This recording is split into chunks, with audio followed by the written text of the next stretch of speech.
Hi, my name's Dr. Catherine Hughes from Psych. I'm a criminal psychologist and I run a business that allows me to bring knowledge and learning to everyone, not just those who are studying at schools, colleges and university.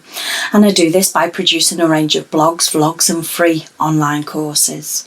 I also run some slightly more in-depth courses which are both available online and face-to-face. You don't need any previous qualifications to learn with me, and there are a range of different subjects available. So once you finish watching this video, why not head on over to my website and see if any of those interest you. After gathering all of the information for this analysis, I decided that it would be best to do two shorter videos rather than one long one. So don't forget to look out for the second video next week. This particular video is looking at the serial rapist, Kevin Coe, although he did change his name to Kevin Coe in 1982. Coe is an American rapist who's often referred to as the South Hill Rapist. Initially, Coe was arrested on 6 charges of first-degree rape, but authorities believe that he was actually responsible for many more incidents which occurred, such as peep-ins, flash-ins, indecent assaults, and at least 43 rapes. He's never admitted responsibility for the rapes, but was arrested for 6 rapes. He was only subsequently charged with 4 of those rapes though. 4 years after he was originally convicted, the Washington Supreme Court tossed out all of his convictions because the victims had all undergone hypnosis to try to retrieve some of the information. Coe was released on bail a year before the new proceeding, where he was retried on the 4 counts of which he'd been convicted, and he was convicted again of 3, and he was sentenced to life plus 55 years. His appeal of the new convictions also made it all the way to the Washington Supreme Court, which in 1985 overturned 2 and upheld 1. And that one case was where the accuser clearly saw his face during the attack, and so then there'd be no need to hypnotise her. All of the rapes and the assaults he's suspected of being involved in are particularly violent.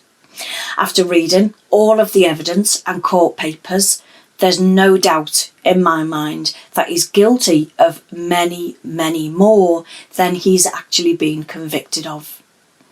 Most accounts indicate that he's a psychopath with violent tendencies and he has a chaotic lifestyle.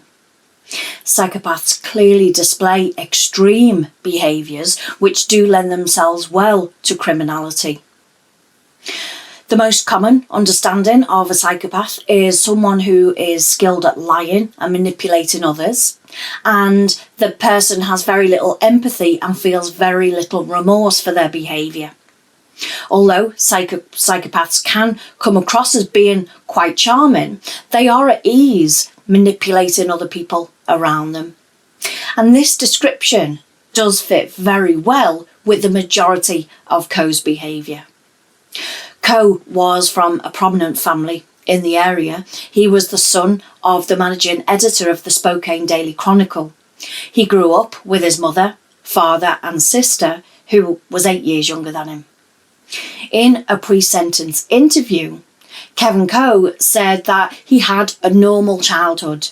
He said that his father was a nice person and was very gentle and easy to relate to. He said that his mother was more outgoing and sociable. There had been some reports that Coe and his mother were abnormally close. Many have said that their relationship was more like that of intimate partners rather than parent and child. Coe was asked if his mother was domineering and possessive. He said that some might see it that way, but that it was him who was the domineering one. I became really intrigued with Kevin Coe and I wanted to know more. So I bought the book called Son, a Psychopath and His Victims by Jack Olson. Olson is an author and a journalist who's known for writing about true crime. The book reads like a story, but it's based on facts and research of the details that were known about the people involved in it. It paints a very disturbing picture of Coe and his various dysfunctional relationships. It gives a harrowing account of each attack and rape. He would put his thumb or his whole fist into their mouths and ask them personal questions such as if they'd ever had sex, when was the last time they had sex, and if they liked what he was doing. He would use excessive force on some victims, even more so when they didn't do as he asked. He would pull up their tops and he'd fondle them. He would enter them from the front and from behind, and he would often masturbate on his victims. All of this behaviour indicates that he was treating these women as objects. He was treating them as though they were there for his pleasure only and he could take what he wanted from them. However, when a rapist talks to their victims, asks their name, apologises to them, or asks questions in any form, the offender sees the victim as a person. Olson, in his book, highlights the odd relationship between Coe and his mother Ruth. Various sources have reported that Coe's ex-wife had said that the mother and son relationship was volatile, and he would often talk about her vicious, vindictive nature and her terrible, unpredictable nature as well. Ruth Coe is described as being very sociable and very outgoing. She had a presence that nobody could ignore once she walked into a room, and that was in contrast to his father Gordon, who was very quiet and very reserved. Some say that he would do anything for a quiet life. Ruth was unpredictable at times and would often become enraged by her son's behaviour. Other times she wouldn't hear a bad word said about her son. Coe seemed to want the approval of his mother. When it comes to books that are written for profit, you have to keep in mind that this is one person's interpretation of the events, although he claims many of the details in the book are factual. The accounts and descriptions of rape are shocking and graphic. It gives you a very good understanding of the thoughts and emotions of the person who's being raped. Every part of the woman's lives are affected, and they do often blame themselves. There's absolutely no doubt in my mind that he is a psychopath. He has an inflated sense of ego and ideas of grandiose. He doesn't show any guilt or empathy for his victims. He has a superficial charm, and he is a chronic liar. He believes he's more intelligent than everybody else, and he looks down on others. All of his relationships were turbulent. His ex-wife turned to alcohol, and their relationship was on and off for many years. He then lived with his girlfriend, who later said that she was aware that he was trying to impress her rather than communicate when they first met, but she fell for him anyway. She lived with Kevin Coe from April 1980 to the day of his arrest on the 3rd of October 81. She said that during that time he would be gone in the early morning hours and in the evening hours as well, saying that he was going out jogging. All of the rapes and assaults were carried out by a jogger in grey sweatpants. One case was the rape of a 51-year-old woman jogging at Hartfield, and that one would prove to be crucial in breaking the case. A janitor at a nearby school reported seeing a silver Chevy parked there that morning with unusual licence plates. He recalled that the plates were yellow, like the state's personalised plates at the time, but without personalised numbers or letters. The car was registered to Gordon Coe, yet it was being used by his 34-year-old son, Frederick Harlan Coe.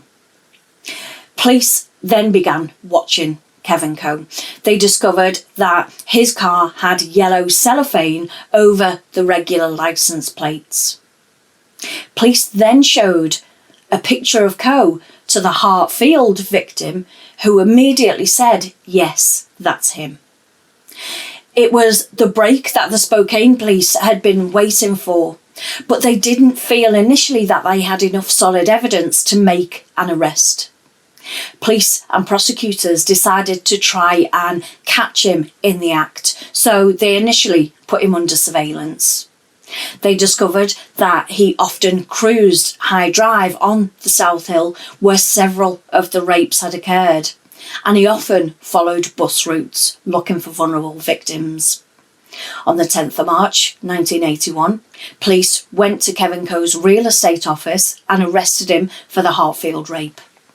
Later that evening, a steady stream of rape victims were brought down to the police headquarters to view the police lineups, and several of them picked out Coe from the group.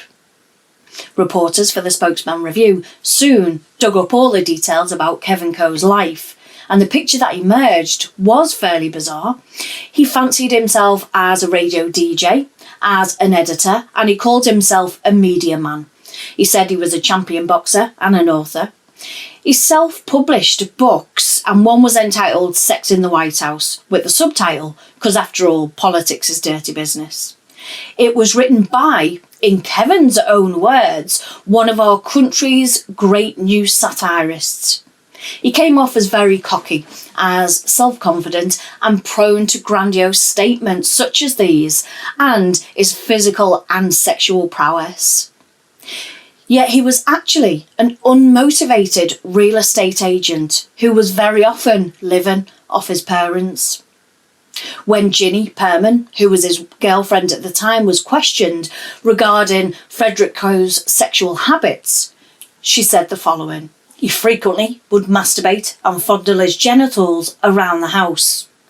She said during the spring of 1979 and early summer of 1979, he had difficulty reaching a climax and would masturbate during the lovemaking, and he felt a need to masturbate a great deal in the morning. Many of the victims had said that their rapist would masturbate on them. I'll end this first video here. I hope that you found this case as intriguing and interesting as I have so far. Join me next week for part 2. Thank you so much for watching. Bye for now.